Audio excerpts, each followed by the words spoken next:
เนี่ยทั้งสิ่งกูจะกูลองหันเนาะก็ในเขียนก็อันพอส่งออกที่เตียนหันเนาะส่งออกก็พอส่งออกก็ส่งออกกาคันใหญ่กาคันลงเห็นอะไรก็ในลุงฟ้าเนี่ยมีไผมาจอยอเมริกันเนาะที่เตียนในอเมริกันนี่แหละว่าอันมีลองตุ้มเตอร์เนี่ยใจอเมริกันกล้วยเพราะว่าอำไปอันกันมาไปยามเนาะเขาว่าไปยามเหมือนจังว่าเอาคือในมาขวางไว้อย่าให้อิหร่านให้เข้าจำไรช่องแคบเนาะเหมือนจังว่าช่องปุ่นตีอันเก็บข้อมูลในคันเนาะปังหลายเก็บข้อมูลในอย่าไปให้อิหร่านให้เข้ายื้อใส่ไรเนี่ยขี่ก็ลงมารัสเซียเขาลงมาเนี่ยก็ว่าขี่กับรัสเซียเนี่ยจึงเอาเข้ามาเยอะเนาะยันว่าเนี่ยเขาเป็นดีของอิหร่านเนี่ยก็เป็นก้นปันแห้งของเป็นก้นปันแห้งอิหร่านก็ในรัสเซียในไรพ่อนดีตั้งนำค่ะในปังพลึกอเมริกันในอิหร่านในขณะรัสเซียไรปังไรพ่อนดีจริงกันเนี่ยเมืองตั้งยุโรปเขานาโต้เขาอเมริกันเขายาวก็อุ้ยหลีของอเมริกันได้แน่ๆเขากึดลือลองซื้อน้ำมันรัสเซียเป็นหมดค่ะเนาะว่าน้ำมันในแก๊สเนี่ยกึดลือลองซื้อแบบก็ในก็เห็นแล้วในรัสเซียเนี่ยก็ขายน้ำมันไรขายโป้นะครับเนาะต่อให้ขายอะไรก็ไรขายโป้ไรขายในกาขนาดโป้ขายบันอินเดียในขายบันปากีสถานเขาในขายบันขายบันสุดานในชูบ้านในเนาะขายบันเขาที่ไหนนะต้องขี่เขาที่ไหนครับเนาะเหมือนด้านในรัสเซียในไรขายบันที่ไหนกันหมดเลยในอเมริกันนะว่าดีปันให้รัสเซียในขายน้ำมันไรขึ้นเนาะเยอะมากเนี่ยตอนตัดเดียวมาเตียนปืนตีของอิหร่านเนาะตอนตัดเดียวมาเตียนปืนตีข้อมปังหลายข้อมูลนะครับเนาะยันเบอร์ตั้งในมันเป็นเสียนดังเรียนคือต่างน้ำมันต่างน้ำมันต่างแก๊สเนาะต่างกุศลลองกันเลยกำไรให้นั่นเนี่ยก็กำไรรัสเซียได้ไรพ่อนดีจังอะไรขายน้ำมันนั่นหาเนาะไรขายน้ำมันไรขายแก๊สขึ้นนั่นขนาดเนาะแต่ว่าก็ในอเมริกานะว่าเพราะว่ามันมีน้ำมันในมีน้ำมันรัสเซียมาเตียนขึ้นน้ำมันตีอิหร่านในลุงฟ้าในติดทบตั้งยาบ่ยังบ่มือในภัยของไปมาจอยอเมริกันเขาเนาะอเมริกันได้รับว่าอันนั้นปัญหานั้นเป็นปัญหาตรงตะก้นกูเมืองหรือมามังเป็นอิหร่านให้มันเย้านั่นก็ให้มาข่มรวมฟังหลายข้อมูลในมาจอยอเมริกันเป็นสังก็ว่าให้มาจอยข่มรวมข้อมูลในมันบางหลายข้อมูลนั้นใจของภัยก็อะไรก็นึงนะครับเนาะเป็นของเสียนต่างเรียนคือของก้นกูเมืองในลุงฟ้าเฮาคานั่นขนาดเนาะก็กับอิหร่านทำอยู่จำที่ไหนก็มันก็ยึดนั่นขนาดเนาะก็ยึดเพื่อคือไผเรียนมากก็ยื้อแบบนั้นขนาดเนาะคือไผเรียนมากก็ยื้อแบบนั้นกำไรก็มีแผนเรียนนั่นขนาดเพราะมีแผนเรียนก็บอกว่าน้ำมันนั่นจังโตมานั่นขนาดเนาะเพราะน้ำมันจังโตมาในกำไรเหมือนจะหนังตั้งเมืองไทยจะไหนก็สมมุติเป็นเจ้าสัตย์ที่เขาลูกก้นยิบน้ำมันในขนาดก้นยิบอันจ่ายน้ำมันที่ขายบนจ้อมป้ามอ่อนป้ามอิดจ้อมป้ามน้ำมันในสมเป็นสัตย์ที่ลงเขายิบไว้เขาก็ไปด้วยราคามันไปด้วยกาขันมันหมดเลยนะพวกปังตึกอันนี้มันได้ยาวกว่าที่นี่น้ำมันในมีอย่างที่ว่ามันป้ออะไรนั่นขนาดเนาะมันกาขันมันก็ได้สูงอย่างนี้ยังมันจะในเจ้าสัตย์ที่เขาจะในก็ย่อมปล่อยน้ำมันออกมามันจะหนังเขาคาหันมันจะหนังเจ้าของปั๊มน้ำมันดีลำพูนค่ะเนาะเขาในเขาเป็นเจ้าของปั๊มใหญ่ค่ะนะเขาออกมาลาดว่าจริงอันนี้มันได้มีเขาว่ามีขายในเขาเนาะมันจะว่าอันเป็นศูนย์กลางของก้นตาได้จ่ายว่าน้ำมันกว่าจอมปั๊มน้ำมันในปั๊มน้ำมันในเขาได้ส่งรถเขาครับมึงกูบอกในเขาได้ไรอยู่1วันใน1วันใน17,000เฮียงในค่ะเนาะ17,000เฮียง17,000เฮียงกะหลั่นเนาะเหมือนตั้งในเขาเนาะเขาได้ไรมอกกันนั่นก้อยกำมือหรือในลดลงมาหรือต่อวันในปันมา3เฮียงนี่นั่นเนาะปันมา3เฮียงกะหลั่นก็ยังมันจังนั้นแหละบี้ก็มันเพียงพอไรนั่นค่ะเนาะมันเลยว่าลดกว่าครึ่งหรือนั่นขนาดเนาะจากลูกก็ดี17,000เฮียง17,000เฮียงกะหลั่นเขาเนาะก็ในจำขึ้นลดลงมาหรือหมอก1วันใน3เฮียงไว้นั่นค่ะเนาะเขาได้เป็นปั๊มน้ำมันใหญ่ค่ะนะกว่า3เฮียงกะหลั่นมันก็3เฮียงลิตรนั่นเนาะเพราะว่ามันเสี่ยงกว่านั้นเอาในมันก็ได้มันก็เตรียมมีใจปานนั้นหั่นเนาะมันเตรียมมีปันสร้างปานนั้นนะว่ามาก็บอกว่าน้ำมันมั่วเขาก็ได้เตรียมไว้จอมปามเขาว่าน้ำมันในมั่วเราเนี่ยกับนั้นได้เป็นดีเซลค่ะนะมันน้ำมันเบนซินได้ก็ไปหมดน้ำมันเบนซินไปหมดค่ะเนาะก็น้ำมันดีเซลเนี่ยเป็นรองใหญ่เพื่อนบ่เนี่ยน้ำมันเบนซินเนี่ยมันเป็นตอนตาลวดอ่อนนะตอนตาลวดเกียงเนี่ยตอนตาลวดเครื่องเนี่ยมันเปลี่ยนซะในก็นั่นขนาดเนาะก็กวนส่วนใหญ่เนี่ยมันนำใจลวดกระป๋ารถ6ล้อ62หมักรถ6หมัก62หมักจากไถจากตีกูจึกูลองเนาะมันจากไถจากตีได้ใจเป็นซี่เนาะเองก็มันเจอหนังรถใหญ่รถโรงนั่นค่ะเนาะมันใจดีเซลกำในกวนผ่านในมันนำ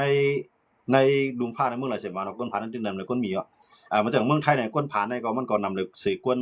มีอยู่ยาวนั่นค่ะเนาะกำในเขาก็ได้ส่วนใหญ่เนี่ยได้ใจรถกระบะในมันจังว่าต่างก็ไรเนาะเพราะว่าต่างคู่ของตั้งหลังมันก็ไรในเมื่อรถเก๋งในมันนั่งขี่เลก็ขี่เหตุการณ์มาก็นั้นเนาะก็ว่ารถกระบะนั้นเป็นดีเซลส่วนใหญ่ในกวนเนี่ยเป็นนั่นที่ว่าบ่อนไปมีรถกระบะมันก็ได้ไปซื้อรถเก๋งเนาะว่าอย่างนั้น ว่าอันใจการใจงานในมันหลุดต่างแต่ว่ากวนส่วนใหญ่ในเดี๋ยวใจรถกับป่ารถอันมีอันตั้งหลังต่างอะไรนะครับว่าเนาะแล้วในก็ในดีเซลในขาดครับเลยนะดีเซลในขาดในกาดนั่นนะกาดอันสองที่มันขาดนั่นมันใจสั่งเอาที่ในน้ำมันในอันเขามาอันลุงปองซึ่งเลขก็แล้วว่าน้ำมันเขาในมีใจแต่ค่าตั้ง3 เดือนเนี่ยไม่เปียงใจอยู่เพราะใจอยู่แต่ค่าตั้ง3 เดือนก็กับมือเหลือในกวนในมันลูกกตียามสร้างน้ำมันในมันสร้าง4-5 ปากในนั่นก็1 เฮียงเลยเนี่ยมันก็สร้างเตรียมทางแบบมันก็ในมีรถ3 ลำ4 ลำก็สร้างเตรียมทางไปกุลำเนี่ยเฮ็ดให้น้ำมันในมันออกก็อยู่ไว้ในรถมันก็ซ้ำกว่าเอารถก็สร้างน้ำมันเนี่ยซ้ำขึ้นมาหลุดออกมาเก็บใส่ไว้ในในในกิลอนเนี่ยเพราะฉะนั้นเนาะก็ในน้ำมันในก็มันม่ามต้านในก็ลองนึงก็ในที่เขากว่ามานั่นก็อันเป็นเจ้าของกลุ่มนิยายใหญ่อันเป็นเงาศูนย์กลางของมันนั่นก็เขาซ้ำว่ามันโดดไล่มันเขาวนว่ากาขันน้ำมันในมันดึงได้คืนนิดๆเขาก็ซ้ำไว้เอาน้ำแม่น้ำต้อนมาในก็ปล่อยน้ำมันมาเนี่ยอันนั้นเป็นอันลองตุ้มตื้อใหญ่ลงครับเนาะจังหวะนั้นเดี๋ยวเลยไปด้วยว่าอันใดกี่ปัญหาลุมฟ้าอะไรในมือหรือในมีอเมริกันก็ในเพราะอเมริกันในกุ้มกำไรปางหลายข้อมูลเนี่ยมีไผมาจอยมันในแต่ว่ายุโรปในตะวันออกกลางนะกูเมืองเนาะที่มีลองตุ้มตื้อน้ำมันหมดน้ำมันอันที่ออกมาที่ปางหลายข้อมูลในอันที่เรียนลัดผ่านปางหลายข้อมูลในมันก็ที่เป็นน้ำมันลิปมันก็ที่เป็นน้ำมันอันเสียดย่อนะพร้อมได้ใจเตื้อเนี่ยที่ในก็มีนะครับเนาะแต่ว่ามันเลยในเพราะตัวโน้ตทำซ้ำเฮ็ดจอมหนังความอันมันปืนเผาไว้ครับเนาะตัวโน้ตทำในลาว่าว่าที่เป็นเกียรติเนี่ยว่าที่เป็นไฟฟ้าเนี่ยอันเป็นของอิหร่านเนี่ยที่ทุบให้รู้แล้วให้เมืองอิหร่านเนี่ยอย่ามีไฟฟ้าใจดังเมืองเนี่ยก็ในพวกเฮ็ดอันนั้นเนี่ยเพราะว่าตัวโน้ตทำมังเช่นนั้นเนี่ยอิหร่านเนี่ยก็ติดปีกบางหลายข้อมูลเนี่ยเตรียมปันภัยเข้าสิเมืองบอกว่าติดปีกตายแบบนั่นขนาดเนาะเมืองต้าในมันลาดว่าเป็นอุ้ยหลีของมันได้มันได้ปล่อยวันอยู่ในก็พวกมันปล่อยวันแต่ว่าลุมฟ้าเนี่ยก็ยังตึงมีน้ำมันใจนั่นขนาดเนาะบอกว่าเพราะว่าอเมริกันบางมันในมันก็ติดต่อขึ้นอเมริกันว่าตื่นติดปีกตายบางหลายข้อมูลเพราะปีกตายบางหลายข้อมูลก็บอกว่าเขตเขาอินเดียเขาเนี่ยนะเขตได้มันก็ดีกว่าอะไรเองก็เนาะเขตได้มันก็ดีกว่าอะไรอินเดียได้ฮู้ครับอินเดียได้มันมือหน้าเนี่ยเรียบเรียงกว่าอะไรก็เป็นไรเขาเนาะแต่ว่าอันเป็นผู้นำอิหร่านในผู้นำสั่งการเขาได้มีอำนาจเต็มๆในมันมีนั่นขนาดนั้นหมดเลยนะแต่ว่าถ้าได้ขึ้นอุปกันได้ก็ตุนุทำรัฐบาลผู้ใดก็อุปกรณ์ระยะก่อนมีอำนาจเต็มๆก็อิสราเอลยึดตายเป็นหมดเอาในนั้นขนาดเนาะแต่ว่าในก็ประเทศไทยมันจังอุปกันไรก็ในเพิ่นอุปกันมาในอิหร่านซ้ำว่าคือล่ะในอิหร่านนัดว่าพออันอุปกันในให้อเมริกันในเฮ็ดจอมเหมือนตั้งได้ย้อนไป3 ข้อมื้อในย้อนไป6 ข้อ6 ข้อนั่นจริงล่ะในซึ่งอเมริกันอันอยู่ทางตะวันออกกลางทั้งซึ่งในถอยออกนั่นในก็เป็นข้อที่1ครับกำไรอันอเมริกันมาเปิดบางตึกในก็ติเลยใส่ยอดเตี้ยนบันเสี่ยงในก็ข้อที่2เนาะ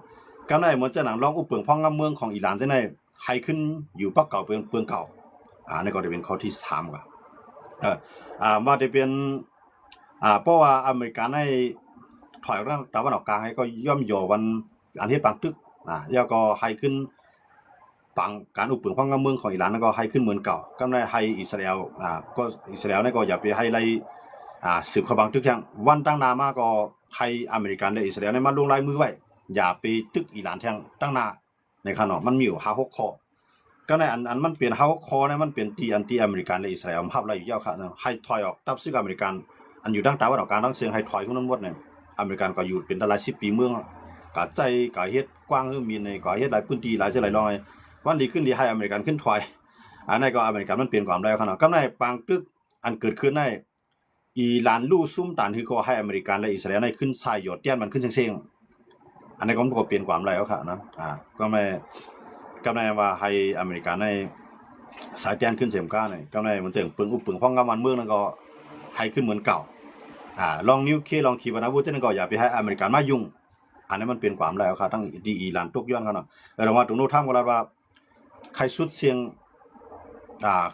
ยงข้อความตาได้อุปต่ออิหร่านเอาในขณะมันปันขยะมัน48 ชั่วโมงมันจังเขาว่าไงครับเนาะค่าดัง48 ชั่วโมงเนี่ยเพราะว่าอิหร่านเนี่ยปันความตอบรายเตตึก10 ปีกปางหลายข้อมูลอยู่ในอเมริกันในเตทุบยัดโครงไฟฟ้าของอิหร่านทั้งเสียงในปองว่าอิหร่านในเตมีไฟฟ้าใช้ก็ในอิหร่านเนี่ยก็มันจะว่ามันได้ไปเฮ็ดงูเหลือมไปควันกันเนาะมันก็ได้ขึ้นตาบขึ้นอิสราเอลเนี่ยตาบขึ้นอันเป็นอุ้ยดีของอเมริกันเนี่ยแต่ว่าปางตึกกันเนี่ยมันติไปยาวเสียมก้าเนี่ยมันได้ลุกลามมาแทงมื้อนี้อเมริกันเนี่ย อ่าภัยก่อนกันมันจะนังอเมริกันได้รับว่าบางหลายข้อมูลในมันใจตอนตาเฮาก็เลี้ยวอันมันใจว่าพ่อนดีตอนตาอเมริกันก้วยมันเป็นพ่อนดีตาลุงผ้าได้ป้อสู่ฮัดมาห่มรวมก็อันนั้นได้เฮาได้เลยฮับสู่ได้เลยฮับเอาลองพ่อนให้จ้ามันกว่าย้อนนั่นแหละให้สู่ส่งสู่เข้ามาเนี่ยอเมริกันได้ทุกย้อนที่ไหนกันเนาะก็ในอีหลานนั้นว่าเมืองไหนมาก็เฮาได้ยี่ใส่เมืองนั้นน่ะพวกเป็นรายได้เต้ๆเนี่ยเอามาเมืองไรเสียมว่าเขาเนาะว่าได้เป็นยุโรปเขานะตู้เขาตะวันออกกลางเขาเนี่ยป้าดังกุนเอเชียเขาขาจังได๋เนาะเกี่ยวปานเกาหลีใต้ป้าดังไทยจังได๋โลส่งฮื้อในเข้ากับจอยอเมริกาในที่มันจึงอ่ะในจึงว่าก็ตึกจอยอเมริกันมันกว่าเฮ็ดให้อิหร่านในอย่าไปปีกเปียดปังหลายข้อมูลนะเพราะว่ามันมีหลายๆเมืองโคมมือกันในอิหร่านในมันได้กึดที่ไหนเพราะกึดที่ไหนลองตุ้มตื้อคำมังกันในมังกันละทั้งอิสราเอลอเมริกันมังกันก็มังกันก็อเมริกันทั้งทั้งอิสราเอลและทั้งอิหร่านมังกันก็มังกันกว่าแฮก้อยก็อย่าไปกับปีกเส้นตั้งกล้าขายน้ำมันที่ไหนเพราะฉะนั้นได้อิหร่านได้ถูกย่อมก็ตั้งที่ย่อมนะมื้อเลยได้เข้าอันกันก่อนนี้ดังพิสัยอเมริกันว่าอเมริกันได้เข้ากับตึกก่อนตั้งเข้ากันนี้ดังพิสัยอิสราเอลว่าอิสราเอลได้เข้ากับตึกก่อนตั้งเนี่ยเขากวนในลุงผ้านะครับหันว่าอิหร่านมันแกะคิดตัวมาแล้วนะครับเนาะจังว่าเพราะว่าเขาตึกด้วยหันว่าอิหร่านแกะคิดตัวก็ไปด้วยลองตุ้มตื้อที่อันอิหร่านยื้อใส่เมืองใต้เมืองเหนือไปด้วยลองตุ้มตื้อรอนอิหร่านปิกน้ำมันแก๊สว่าเขาไปด้วยหันรอบในก็เขาก็ได้ไปเข้ามาเมื่อเข้ามาก็บอกว่าน้ำมันอันเฮาค่าที่ได้ใจตีกว่านี่ก็อยู่ก็กินกว่าเขาเนาะพวกเมืองใต้เขาได้ถูกลีทางแฮนรอโวแววอะนะหานำเมียนมันไว้ว่านะใช่มักยูโรจังอันใครลูกใครแล้วก็หาลายหมายไว้ได้ดีอ่ะนะย้อนบ่ในน้ำมันในเพราะว่ามันสั่งว่าอเมริกาในทุบอิหร่านเนาะในได้มันคือทางข้าวยามเช้า4จงบ้องแล้วครับเนาะเพราะว่าอเมริกันทุบใส่โรงไฟฟ้าทั้งเสียงเดี๋ยวก็ตีเฮ็ดออกแก๊สทั้งเสียงใ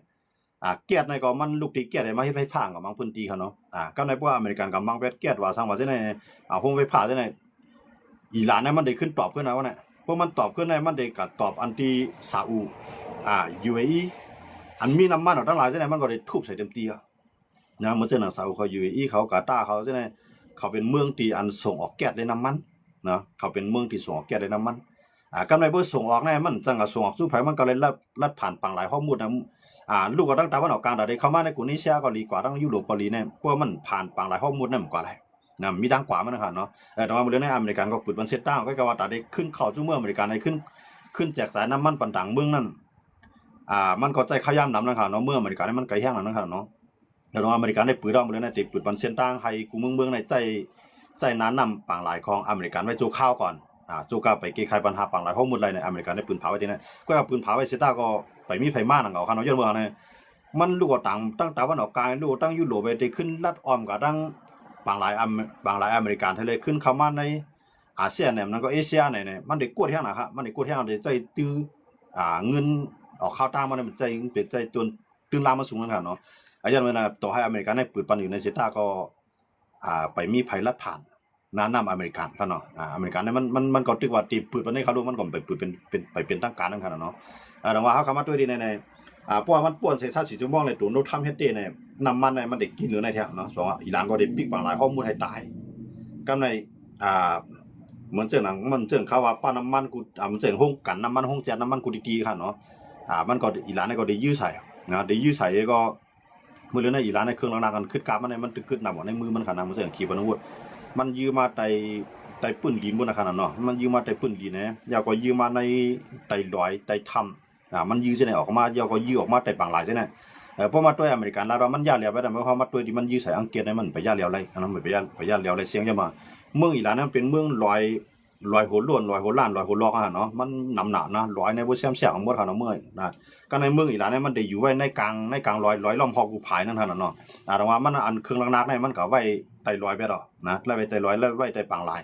ยไว้ไต่ปืนทรายเนาะเมืองอิหร่านเนี่ยก็จะเป็นทะเลทรายปังหลายทรายนะครับเนาะอยู่ไว้ได้ทรายปดด้วยเนี่ยมันหันเขาเนาะหรือสิว่าอเมริกันเขาเอาเครื่องสแกนเขาสแกนลงก่อนนะสแกนลงก่อนกับด้วยหันนั่นแกเพราะว่าอันไรที่อเมริกันเขาหันนี่ก็มันก่อมเรื่องอ่ะเขาอเมริกันเขาได้มีเครื่องสแกนลงกับใต้ลิ้นเนาะแล้วสแกนลงก็เขาเรียกเครื่องบิน B2 เขานั่นกับปล่อยเครื่องบิน F35 เขานั่นกับปล่อยก็กะว่าเฮ็ดนั่นสิตาเนี่ยอิหร่านเนี่ยมันห่างแค่มาในครั้ง40ปีเอาหั่นเนาะในครั้ง40ปีเนี่ยมันจะห่างแค่ปกป้องวันเมืองคนเมืองก็มันห่างแค่เครื่องหนักขีปนาวุธเนี่ยมันห่างแค่ที่ในนำแห่งนั้นละ ย้อนนั้นเลยว่าอเมริกันเขาได้มามังสามารถติดจำหิมเสียติดเราคำเลยเนาะเหยียบเข้ามาในเสียติดแล้วนะก็ไปเตรียมดิงก็เหยียบเข้ามาในเสียติดเนี่ยไปเฮ็ดชังให้ไปเฮ็ดให้อิหร่านในยอมซุ่มไรนั่นขนาดเนาะตรงว่าที่แน่ๆตรงว่าปังตึกกันในมันตึกเฮียงกำไรเหมือนเจ้าขีตาพีเขาเนี่ยรัสเซียเขาจะในตึกส่งจอยตั้งตัวนั่นขนาดเนาะเอาตัวนั้นตึกสุบจอยวันที่ขนาดเนาะตรงว่าที่แน่ๆมันไปจังกึดปังตึกไรปังตึกในก็ตึกเด็ด10ข้าวแห้งกว่าแห้งในเขาเนาะอันนี้ก็ข้าวขากวนเมืองใดก็ดีเนี่ยถูกดีไรคู่คือตั้งเงาลายตรงนั้นเงาลายในเขาเนาะยันมาในอันทุ่มตื่นต่อข้าวขาได้ค่าคู่ของกาคู่ของกินย่ำนั่นย่ำนั่นน้ำมันกาคันใหญ่มากการตัดดิโต้ตัดดิต่างก็กาคันนั้นสูงมากเนี่ยกูจื้อกูร้องเนี่ยเฮ็ดให้มันกาคันคู่ของกินย่ำเขาก็สูงมากนะครับเนาะวันนั้นนามาในดิมดีเนี่ยน้ำมันเฮ็ดให้เฮ็ดหน้าในเต็มโป้ก็จังปิดไล่ครับเนาะแต่เข้าถึงแล้วว่ามังเผาเนี่ยเลยปึงยิงปุ่งวูกุ่งควายขึ้นเขาเอามาถ้วยเงาลายมันครับเนาะนั่นได้ขึ้นอยู่ดีลุงฟ้าในเต็มปักตาลุงฟ้าเขาในเมื่อเจ้านางขีดาผีที่รัสเซียเนี่ยมันจังปึงยิงคาซีอีเดี๋ยวยาวในลุงฟ้าเขาขนาดนั้นเยอะมาเนี่ยเขาก็จอยก้นหายก้นมึกมาปัน10 ปานขนาดก็ในเหมือนเจ้าอยู่ที่ยุโรปเขาจองที่ฮัดเขามาผมรวมปังหลายข้อมูลก็ในตาวันออกกลางเขาที่เขาเงียบปังตึกในเขาย่างมาเดียวดีเข้าไปฮัดตอบขึ้นในสองเขาที่ฮัดมาเข้าผมปังตึกที่ไหนเพราะเอาเป็นจะมีในทันยาฮูผู้นำอิสราเอลแล้วได้ว่ามือเรื่องในอเมริกันเลยตั้งอิสราเอลในเปลี่ยนกวนก่ออันตีเฮ็ดให้ญาติลูกเหลียวแบบผู้เมืองใหม่อันนำตาลาอันปันแห้งผู้ก่อการให้เนี่ยเขาว่าก็จริงนะก็ในเข้าในออนโฮสิเลต่อสู้มาอ่ะให้ลุงฟ้าเข้าในเขามาจ่อยหมายถึงว่าว่าจะเป็นยุโรปเนี่ยมาจะเป็นตั้งตะวันออกกลางเนี่ยว่าจะเป็นขีรัสเซียเนี่ยให้มีศูนย์รวมกู้ภัยภายสิเลยมาจ่อยอเมริกันในอิสราเอลให้จ่อยแถมลุงผ้าเนี่ยนะครับเนาะแต่ขณะของขามยุคตูครับว่าตัวโน้ตทำเลยเป็นจะมีในทันยาวุเนี่ยเขายุคตูครับว่าเขาในลุกขึ้นมาเฮ็ดให้แบบกวนให้ครับว่าในขนมเนาะเฮ็ดให้แบบกวนให้ผีงอะไรครับว่านะเฮ็ดให้แบบกวนให้เลยผีงอะไรอันมาเฮ็ดให้ลุงผ้าสุกยุ่งอยู่ในย้อนนั่นแหละพวกเขาปล่อยให้เขาเจ้าในมีเครื่องรางกันขึ้นการที่ก็สู้กว่าหันอยู่ตั้งแต่วันออกการในยากกินกว่าก็คือยอดเนี่ยอเมริกันเขาอิสราเอลเขาก็รัดไว้จังได๋ครับเนาะตรงว่าก็ในพวกอเมริกันเลี้ยวเอาอเมริกันจะพวกอิหร่านเลี้ยวเนี่ยถามว่าอเมริกันในปฏิปันอิหร่านเลี้ยวได้ว่าในอเมริกันเนี่ยใครให้อิหร่านเลี้ยวนั่นเขาย้อนว่าเนี่ยพวกอิหร่านเลี้ยวปุ๊บก็ในตั้งแต่วันออกกลางเนี่ยเขาได้ขึ้นมาคมมือเนี่ยตีขึ้นเป็นเพศของอเมริกันเขาเตรียมฮัดเขาเตรียมถอมอเมริกันนะครับเนาะย้อนเบอร์คำมีคู่ต่อสู้อันใดกับมังเขาอ่ะเขาได้ตั้งคมมือกันเนี่ยเป็นเขาว่าลาดมุสลิมนะครับเนาะเมืองมุสลิมทั้งหลายตั้งแต่วันออกกลางเนี่ยจังมาคมมือกันเนาะอาหรับเขาเนาะจะว่ามุสลิมก็เมืองอาหรับทั้งหลายใช่ไหมเดี๋ยวจังมาคมมือกันเนี่ยก็แข่งข้อต่ออเมริกันวันตั้งนานเนี่ยอเมริกันเขาวนใช่ไหมนั่นว่าเนี่ยคำค่ายอิหร่านเลี้ยวนั่นก็ใกล้กับค่ายอิหร่านในย่อมเขาย่อมจึงเวลาในมันจึงว่าน้ำมันสูมีให้เขามือมีส่วนลงทุนล้างยาก็เมียงกันก้าขายส่งออกก็ในเปลืองอุปเปลืองพังกำเมืองสูอย่าไปเอาเปลืองของมันนี่เลยเอาเปลืองศาสนามาอุปเปลืองให้อุปเปลืองเลยเปลืองดิโมคราซีสุใครก็เมืองไหนก็ไรก็ว่าหรือเฮ็ดก็ป้าเมืองอเมริกันมืออันตั้งในอิหร่านในมันเฮ็ดก็ขี่รัสเซียเป็นใหญ่เขาดูเนาะเมืองเอาเป็นอันเพราะว่าซิก็ตัวของมันนี่ตั้งหลายนั่นค่ะเนาะตรงว่ากำไรอเมริกันว่าใครปีนไปเรียกลายแบบนั้นก็ในจิว่าเต้ๆในเป้าหมายอเมริกันในมันใครว่ามันใครเฮ็ดให้อิหร่านในร่วมนั่นก็ใครอิหร่านในปีนไปเรียกลายกันอุปเปลืองพังกำเมืองมันก็อิหร่านทำย่อมพวกอิหร่านทำย่อมก็บอกว่าเป็นจะมีในไทยก็เอาข้าวย่ำดีนะฮะเนาะเอาข้าวย่ำดีก็เพียวไปเลยก็เลยมันแบบอุปอเมริกันไล่เพียวไปเลยก็เลยมีอันนาปะวะเพียวไปแล้วเนี่ยอิสราเอลในยื้อแบบก็เลยขึ้นมายื้อแบบก็เลยขึ้นมายื้อแบบให้ไหนมื้อเดียวในตัวหนังผู้คานปากของตับซึกอิหร่านนะครับนะตัวหนังผู้คานปากของตับซึกอิหร่านนะเพราะมีสังมาในมันเดออกมาปืนเผาอิสราเอลก็กระจ้อมยื้อตายไปทั้งฮะนะก็ในเหมือนจะหนังสื่อข่าวเนาะอันที่เฮ็ดข่าวออกไอ้ปืนเพมันก้นเมืองอิหร่านเขานั่นก็อิสราเอลก็ซิมไปแล้วนะก็ย่านเลี้ยวไปแล้วเห็นอะไรตรงว่าก็ในอิหร่านเนี่ยมีตัวเตี้ยนั่นมีอำนาจเตี้ยนั่นขนาดเนาะเหมือนจะหนังตับซึก IRGC นะครับมันเปลี่ยนตับซึกอายาตอลเนี่ยอันมันถ่อมในมันถ่อมแนวตั้งอายาตอลใกล้หมดเลยนะมันยังคือลูกชายมีเตี่ยมมีตีก็เป็นมีเพผู้นั่นเนาะก็ในเหมือนจะหนังประธานาธิบดีมีไว้เนาะก็มันเป็นหุ่นเชิดเอาห้องเป็นเพิ่งหลอกนกให้มันมีอำนาจเตี้ยก็กะว่ามันเดอ่ำถ่อมเขาเส้นนั้นมันก็เตรียมยุ่มเลยแต่ว่าเตี้ยๆเนี่ยอันเป็นประธานาธิบดีอิหร่านเนี่ยอเมริกันเนี่ยไปเอาให้เปลี่ยนประธานาธิบดีก็ตั้งหน้านะมันแจ้งว่าจริงเนี่ยเอามันตายครับมันเลยเนี่ยอิสราเอลก็เอามันตายอเมริกันก็เอามันตายครับเนาะย่านเมืองเนี่ยพวกก็ในตายก่อนเนี่ย มันเดี๋ยวมีไผกุ้มกรรมอ่ะตับซึก IGG นั่นค่ะนะเดี๋ยวมีตับซึกอายาตลอนะเดี๋ยวมีไผกุ้มกรรมมันได้เฮ็ดกับว่ากะเปลี่ยนแต่ว่าเขาใครมีอันมีตัวเตี้ยนสิแลให้มีอันน่ะพร้อมได้อุบไล่ก็กะอเมริกันว่ามื้อนี้มันมีเอาอิสราเอลก็ยื้อตายไปเสียงอ่ะมีตัวเตี้ยนได้มาอุบไว้ให้ว่าเฮาได้พร้อมว่าเขาจะนั้นพร้อมได้ถอมมันเนี่ยมันไปมีจึงนั้นนั่นค่ะเนาะมื้อนี้มันต้องว่าเอาปังตึกเตียบตัดว่าเผอเป้พายุมันตึกกว่าหลายนั่นค่ะเนาะแล้วอย่างนั้นเลยว่าปังตึกเนี่ยตึกติ10เฮาเที่ยงคืนกูวันนะครับเนาะอันนั้นได้ที่ก็มันตุ้มตื้อดอกเฮาค่ะนะอันนึงอันอยู่จอมแดนดินใช่ไหมเหมือนจังหนังเมืองใต้เฮาเนี่ยเนาะมันกูบอกได้มันได้เข้ามาสร้างน้ำมันดังเมืองไทยเนี่ยมื้อนี้เพิ่นดึ้นพันละลาวค่ะเนาะเพราะว่าเป็นป้ายรถเนาะป้ายรถเมืองหุ่มตุ้มตู้นะครับเนาะว่าเขามาสร้างน้ำมันเนี่ยเพิ่นดึ้มปานเนาะมาเพิ่นลูกดังพุ่นมาซื้อมันกูบอกได้มันได้ไล่เขาแล้วเนาะมาใส่ใส่สายมือกว่าก็ไล่นะมื้อนี้ได้เพิ่นปันละลาค่ะเนาะก็มันจังเฮาเข้ามาอยู่เมืองไทยเนี่ยว่าป้ายทะเบียนรถเฮายังตึกเปลี่ยนป้ายเมืองไทยได้เฮาก็สร้างลายมือเก่าคั่นเนาะสร้างลายมือเก่าเพิ่นเตรียมถามว่าสุเวียนต่างดาวสุเวียนคนไทยเนี่ยเพิ่นไปว่างก็ในเขาย้ำมาเลยได้คั่นนะเพราะอันซ่อมเรียนดินนี่เพิ่นว่ากำเร็วว่าเปิดป้ายทะเบียนเนี่ยว่าต่อให้มันมาแจ่นแถวก็อย่าเพิ่นดึ้มสร้างบ้านเฮาคั่นเนาะยันบ่จังได๋ได้เป็นรองตุ้มเตือนเฮาค่ะหลายหันอยู่นั่นคั่นเนาะว่ากำได้ว่าเฮาเข้ามาด้วยเนี่ยรัสเซียก็ขายปังตึกในลักยาวกว่าแท้กำได้ขี่ก็ขายปังตึกในลักยาวกว่าแท้ย้อนสังเลยขี่ในรัสเซียเนี่ยขายปังตึกในลักยาวล่ะเนี่ยเป้าหมายของขี่ทำพวกปังตึกในยาวกว่าที่ให้อเมริกันได้ซุ่มเงินนำที่ซุ่มเครื่องกองกลางมันนำที่ซุ่มข้าวยามมันนำขี่ได้ก็มีข้าวยามหอมแฮงจนบ่ขี่ได้มันมีลงตุ้มตื้อลงน้ำมันมีอยู่มันต่างแล้วคั่นเนาะอันนั้นเป็นเปลี่ยนอันที่ย้อนบ่นั่นเลยขี่ก็ไปให้อิหร่านได้เป็นฝ่ายซุ่มละมันก็ดึกได้10ส่งปันเครื่องกองกลางขีปนาวุธด้วนเนาะขี่ได้ก็ดึกได้จอยอิหร่านเต็มที่ก็กำมันหัดใจแฮงซื้อจอยบ่ใจแฮงซื้อจอยเนี่ยอเมริกันได้ตีมังมันกำซื้อนะเนาะย้อนบ่จังได๋ว่าขี่ได้มันหัดใจแฮงซื้อเพิ่นก็ใจ